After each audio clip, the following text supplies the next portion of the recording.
సపోటా season అయితే start అయిపోయింది కదండి. సపోటాలు మంచిగా దొరుకుతున్నాయి కదా.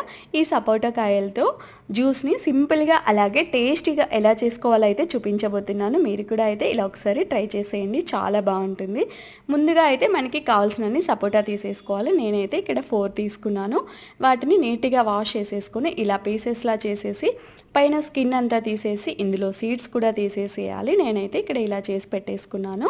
తర్వాత నానబెట్టి పెట్టుకున్న కాజు కూడా తీసుకోవాలి. నేనైతే 12-15 వరకు తీసుకున్నాను. ఒక జ్యూసర్ మిక్సీ జార్ తీసేసుకొని అందులోకి పెట్టుకున్న కాజు అలాగే ఈ సపోటా ముక్కల్ని కూడా వేసేసుకొని ఒకసారి బ్లెండ్ చేసుకోవాలి.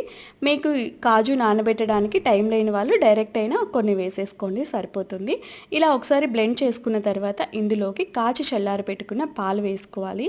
మీకు చల్లగా తాగాలి అనిపిస్తే ఎండలకి ఫ్రిడ్జ్లో పెట్టేసుకొని వేసేసుకోండి. చల్లని పాలని మీగడతో సహా వేసేసాను. తర్వాత ఇందులోకి తగినంత హనీ అయితే వేసేస్తున్నాను. మీరు హనీ ప్లేస్లో కొంచెం షుగర్ అయినా వేసుకోవచ్చు, లేదు అంటే కొన్ని ఖర్జూరాలైనా వేసుకోవచ్చు అనమాట. మరొకసారి ఇలా మెత్తగా బ్లెండ్ చేసేసుకోవాలి. తర్వాత ఒక గ్లాస్ తీసేసుకొని ఇక్కడ నేనైతే పిల్లల కోసం పిల్లలు ఇంకా చాక్లెట్ సిరప్ కావాలని అడుగుతుంటే కొంచెం చాక్లెట్ సిరప్ అయితే వేసేస్తున్నాను. ఇదైతే ఆప్షనల్ అండి. మీరు కావాలనుకుంటే వేసుకోండి, లేదు అంటే స్కిప్ చేసేయండి.